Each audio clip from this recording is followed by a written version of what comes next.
Dear students, welcome to Pratima maths classes. तो आइए exercise 3.2 के क्वेश्चन नंबर 4 से क्वेश्चन को स्टार्ट करते हैं। यहाँ तक हमने कर लिया था, आज क्वेश्चन नंबर 4 से करेंगे। जिसने यहाँ तक की वीडियो नहीं देखी है वो मेरे चैनल पे जाके देख लेना।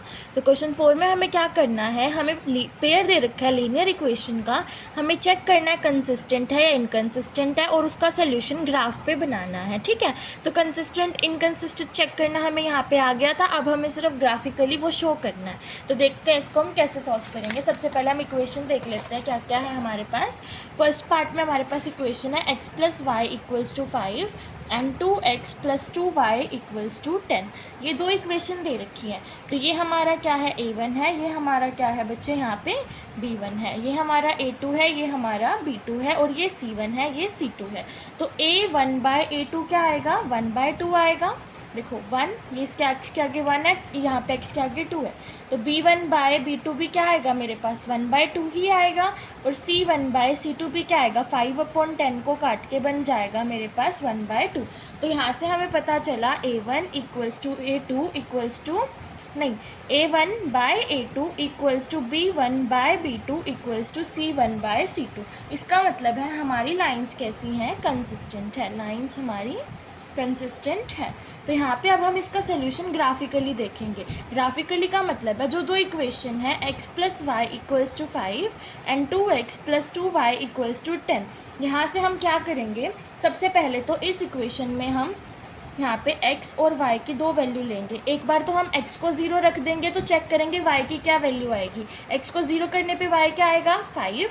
एक बार y को 0 कर देंगे तो चेक करेंगे x की क्या वैल्यू आएगी, वही 5 ही आएगी। सिमिलरली यहाँ पे करेंगे, यहाँ पे लिखो x और y। यहाँ देखो हमारा x की वैल्यू यहाँ पे 0 हो जाएगी तो क्या बचेगा, 2y = 10, y की वैल्यू क्या आ जाएगी, 5। मतलब जब x 0 था y क्या आया, 5। सिमिलरली ऐसे भी यहाँ पे भी 2x है तो y को 0 करेंगे तो हमारी x की वैल्यू क्या आएगी, 5। तो अभी मेरे पास ग्राफ नहीं है, बट आपको इस तरीके से ये बनाना है। जैसे ये हमारे पास ग्राफ होता है, ये हमारी ओरिजिन होती है, ये हमारी x एक्सिस होती है, ये y एक्सिस होती है, ये नेगेटिव x एक्सिस होती है, ये नेगेटिव y एक्सिस होती है। तो यहाँ से 1 2 5 तक जा रहा है ना, ये दोनों साइड 5 तक पॉइंट्स ले लेंगे हम। यहाँ पे 1 2 3 4 एंड यहाँ पे 5 पॉइंट। ठीक है, तो यहाँ देखो पहला x जब 0 था, x 0 था तो y का पॉइंट क्या था मेरे पास, 5 था, मतलब एक ये पॉइंट आया है। जब y 0 था, मतलब y 0 था तो y क्या था, 5। सिमिलरली यहाँ पे भी यही पॉइंट है, तो ये हमारी क्या बन जाएगी, यहाँ पे लाइन बन जाएगी। तो बच्चे इसके सारे के सारे टाइप ऐसे ही सोल्व होंगे। तो हम एक टाइप समझ लेते हैं तो पता चल जाएगा क्वेश्चन कैसे सोल्व होंगे। अब हम सीधा चलेंगे क्वेश्चन नंबर 5 की तरफ। तो 5th में इन्होंने क्या बोला है, half the perimeter of a rectangular garden whose length is 4 metre more than width is 36 metre, find the dimension of the garden. इसका मतलब क्या है, मेरे पास यहाँ पे क्वेश्चन नंबर 5 में एक गार्डन है, ठीक है, उसकी लेंथ है और ये ब्रेथ है। तो इन्होंने क्या बोला है कि जो पेरीमीटर है, पेरीमीटर क्या होता है, 2 × x + y, उसका हाफ किसके इक्वल है, 36 के इक्वल है। एक तो मेरे को ये कंडीशन मिली हुई है यहाँ पे, ठीक है। तो यहाँ 2 से 2 कैंसिल करो तो x + y किसके इक्वल आ जाएगा, 36 के इक्वल। तो यहाँ पे पहली इक्वेशन इसको मान लेंगे। और एक उन्होंने बोला है मुझे कि लेंथ हमारी 4 ज़्यादा है विड्थ से, मतलब अगर मैं लेंथ को x मानूँ और विड्थ को मैं क्या मानूँ, y मानूँ, तो x मेरी क्या है, y + 4 है। तो एक इक्वेशन मेरे पास ये आ गई, तो यही हमारा क्या बन गया, सिंपल इक्वेशन वाला ही बन गया। हमारे पास दो लीनियर इक्वेशन है, हमें सिर्फ उसका ग्राफ बनाना है। अब यहाँ पे देखो सिंपल वही करेंगे, x + y = 36, x = y + 4। ये दोनों इक्वेशन के लिए हम वैल्यूज़ निकाल लेंगे। तो यहाँ x और y, यहाँ पे x 0 करेंगे तो y 36 x 0 करेंगे तो y 36 आ जाएगा, y 0 करेंगे तो x 36 आ जाएगा। सिमिलरली यहाँ पे देखो x एंड y है, तो यहाँ पे भी हम क्या करेंगे, x को 0 करेंगे तो हमारे पास क्या आ जाएगा, यहाँ देखो पहले इसको ना सॉल्व कर लो सिंपल। यहाँ पे इधर आएगा तो -y = 4, तो x को 0 करेंगे तो यहाँ पे -y = 4, तो y क्या आएगा मेरे पास, -4 आएगा। तो x को 0 करा तो y हमारे पास -4 आया। सिमिलरली एक बार y को 0 कर दो तो y को 0 करेंगे तो x हमारा 4 आएगा। तो y को 0 करा तो x 4 आया। तो मेरे पास ये दोनों इक्वेशन यहाँ पे आ गई। तो आप इसको अब क्या कर सकते हो, सिंपली ग्राफ पे डिनोट कर सकते हो वैल्यूज़ को। तो अब हम चलते हैं क्वेश्चन नंबर 6 की तरफ। तो क्वेश्चन नंबर 6 देखते हैं। क्वेश्चन नंबर 6 में हमें क्या बोला है, लीनियर इक्वेशन दे रखी है, हमें इसको इंटरसेक्टिंग लाइन पे भी डिनोट करना है, पैरेलल लाइन की तरह भी बनाना है और कोइंसिडेंट लाइन की तरह भी बनाना है। मतलब हमें जो दूसरी इक्वेशन लेनी है एक अपनी तरफ से लेट करनी है तीनों चीज़ों के लिए, ठीक है। तो यहाँ पे देखो क्वेश्चन नंबर 7 को हम कैसे 6 को कैसे सॉल्व करेंगे। इक्वेशन क्या दे रखी है, 2x + 3y - 8 = 0। तो पहला हमें कैसे दिखाना है, इंटरसेक्टिंग लाइन के लिए। इंटरसेक्टिंग लाइन के लिए हमारे पास क्या कंडीशन होती है बच्चे, a1/a2 not equal to b1/b2। ये हमारे पास इसके लिए कंडीशन होती है। मतलब हमें जो दूसरी वाला इक्वेशन लेना है ना, वो नॉट इक्वल, मतलब वैल्यूज़ हमें क्या लेनी पड़ेगी, अनइक्वल लेनी पड़ेगी। सिंपल सी बात है। तो कोई भी वैल्यू आप लेके चल सकते हो, तो कोई भी वैल्यू हम यहाँ पे लेट कर लेंगे। देखो 2x + 3y -8 = 0, ये पहली इक्वेशन थी। दूसरी इक्वेशन हम अपनी तरफ से कुछ भी मान लेंगे, लाइक 3x + 5y - 3 = 0। ये सेकेंड इक्वेशन। यहाँ से देखो a1/a2 2/3 आएगा, b1/b2 3/5 आएगा, जो कि क्या है, नॉट इक्वल है। तो ये हमारे इंटरसेक्टिंग के लिए हो गया। सेकेंड हमें किसके लिए बताना है, पैरेलल के लिए। पैरेलल के लिए हमारे पास क्या कंडीशन होती है, a1/a2 = b1/b2 not equals to c1/c2। मतलब अब हमें क्या करना है, a1/a2 और b1/b2 को सेम बनाना है और इनका हमें अलग वैल्यू लेनी है। तो पहली इक्वेशन तो हमें क्या दे रखी है, 2x + 3y - 8 = 0। तो मैं क्या करूँ, इनका डबल लेके देख लूँ ना, 2 का डबल 4 ले लूँगी, 3 का डबल 6 ले लूँगी, काट के वही आ जाएगा मेरे पास। और यहाँ पे मुझे अनइक्वल वैल्यू लेनी है, कुछ भी ले लो, 5 ले लो, 3 ले लो, कुछ भी ले लो, 3 ले लेते हैं। तो अब देखो a1/a2 मेरे पास क्या आएगा, 2/4, काट के आ जाएगा 1/2। b1/b2 मेरे पास क्या आएगा, 3/6, काट के आ जाएगा 1/2।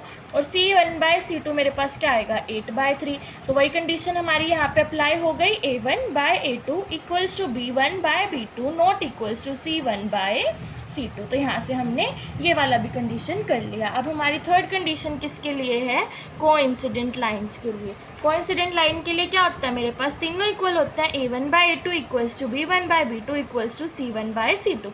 तो अब हम क्या करेंगे, इसके सारे के सारे डबल बना लेंगे। मतलब 2x + 3y - 8, 2 का डबल 4x, 3 का डबल 6x और 8 का डबल 16 = 0 तो यहाँ पे इसको करेंगे तो 2/4 काट के हमारे पास 1/2 बच जाएगा, 3/6 को भी काट के 1/2 बच जाएगा, 8/16 को भी काट के 1/2 बच जाएगा। तो तीनों इक्वल आ जाएंगे। तो ये वाली चीज़ भी यहाँ पे प्रूव हो जाएगी। अब हम इसका देखेंगे लास्ट वाला क्वेश्चन। क्वेश्चन नंबर 7 देखते हैं बच्चे। क्वेश्चन नंबर 7 में हमें क्या करना है, देखो ये दो इक्वेशन दे रखी हैं, इसके लिए सिंपल पहले ग्राफ बनाना है पॉइंट्स का, और हमें क्या निकालनी है, ट्रायंगल की वर्टिसेस, मतलब तीनों जो उसकी वर्टिसेस होती हैं उनकी वैल्यू निकालनी है, और वहाँ पे एक ट्रायंगल बनेगा, उस एरिया को शेड करना है, ठीक है। तो सबसे पहले हम देखो यहाँ पे सॉल्व करते हैं, फिर आपको समझ आएगा कि कैसे करना है। क्वेश्चन नंबर 7, यहाँ पे इक्वेशन मेरे को क्या दे रखी है, x - y + 1 = 0, 3x + 2y - 12 = 0। ये आपका ना सबसे ईजीएस्ट चैप्टर मैं बोल सकती हूँ है आपकी 10th का, ठीक है। तो x - y + 1 = 0 एक ये है, 3x + 2y - 12 = 0 ये है। तो अगर जब मैं x को 0 करूँगी, देखो x y दो चीज़ें हैं मेरे पास, तो यहाँ पे जब मैं x को 0 करूँगी तो मेरे पास क्या आ जाएगा, देखो x - 1 है, ये 1 इधर जाएगा तो -1 हो जाएगा। x को 0 करूँगी तो -1 = -1, y क्या आ गया, 1 आ गया। x को 0 करने पे y 1 आया। सिमिलरली मैं जब y को 0 करूँगी, देखो x - y = -1 था, y 0 हो गया तो x क्या आया, -1 आया। तो x की वैल्यू क्या आएगी, मेरे पास -1 आएगी। सिमिलरली अब हम इसमें देख लेते हैं x एंड y। तो जब मैंने x को 0 कर दिया, देखो 3 × 0 + 2y = 12, ये 12 इधर चला जाएगा ना, माइनस का जाएगा तो प्लस हो जाएगा। तो 2y किसके इक्वल आया, 12 के, तो y क्या आ जाएगा, 6। तो जब x को 0 करा y 6 आया। सिमिलरली इसमें निकाल के देख लीजिएगा, तो हमारा यहाँ पे y वाली टर्म कैंसिल, 3x = 12, तो x क्या आ जाएगा, 4 आ जाएगा। तो y को 0 करा तो x 4 आया, ठीक है। तो अब यहाँ पे हमारा ग्राफ किस तरीके का बनेगा, देखो बना लेते हैं। ये रहा हमारे पास वैल्यूज़ हमारी जो जो आई हैं हम वो प्लॉट करेंगे। यहाँ पे ये 0 है, यहाँ पे देखो x हमारी मैक्सिमम किस साइड तक जा रही है, 4 तक, y 6 तक जा रही है, मतलब सारे 6 तक बना लेते हैं। 1 2 3 4 5 6, 1 2 3 4 5 एंड 6, -1 -2, यहाँ पे भी -1 -2, ये माइनस में -1 तक की वैल्यू है हमारी। तो पहले वाले में जब x 0 था तो y 1 था, x 0 था तो y 1 था, एक ये पॉइंट है यहाँ पे हमारे पास 0 एंड 1 वाला। जब y 0 था तो x -1 था, y 0 था तो x क्या था मेरे पास, -1 था। तो मतलब ये वाला पॉइंट यहाँ पे हम लेट करेंगे -1 एंड 0 के लिए। तो 2 पॉइंट तो यही हो गए हमारे। अब अगले वाला देखो, जब x 0 था तो y 6 था, x 0 था तो y 6 था, मतलब ये वाला पॉइंट यहाँ पे हमारे पास आ गया 0 6। ठीक है, अब यहाँ पे y 0 था तो x 4 था, y 0 था तो x 4 था, मतलब ये वाला पॉइंट। तो यहाँ देखो, एक तो मेरे पास ये लाइन बनी है पहले वाली, और दूसरी वाली लाइन मेरी कौन सी बनी है, ये वाली। देखो इसमें बच्चे क्लियर नहीं है आपका, मैं फिर से बोल रही हूँ, क्योंकि ग्राफ में आपका बहुत अच्छे से वो रीज़न को हम दिखा सकते हैं, बट यहाँ पे नहीं दिखा सकते। तो यहाँ पे देखो, ये इस पॉइंट पे इंटरसेक्ट कर रहे हैं ना, ठीक है। तो ये पॉइंट हमारा कौन सा आएगा, पॉइंट मान लेंगे हम इसको A। तो ये हमारा पॉइंट आ गया। तो ये ना देखो इस तरीके से आएगा, थोड़ा सा अच्छे से नहीं है, 2 और 3 आएगा ये। तो 2 और 3 यहाँ पे हमारा A आया है, ठीक है। तो वर्टिसेस हमारी ट्राइंगल की कौन सी हो गई, अब तुम आपने अपने आप देखो, एक तो ये हो गए, एक ये हो गया, और एक ये वाला पॉइंट हो गया, मतलब 0 4 हो गया यहाँ पे, -1 ये वाला ना, -1 और 0 हो गया, और 2 और 3 हो गया। तो हमारी वर्टिसेस कौन सी आई, -1 और 0, 0 और 4, 2 और 3, और इस एरिया को हमें क्या करना है, यहाँ पे शेड करना है। इस तरीके से आपको ये क्वेश्चन सॉल्व करना था। आई होप आपको समझ आया होगा। If you have any doubt you can let me know in the comment section. Till then bye bye and like share subscribe the channel.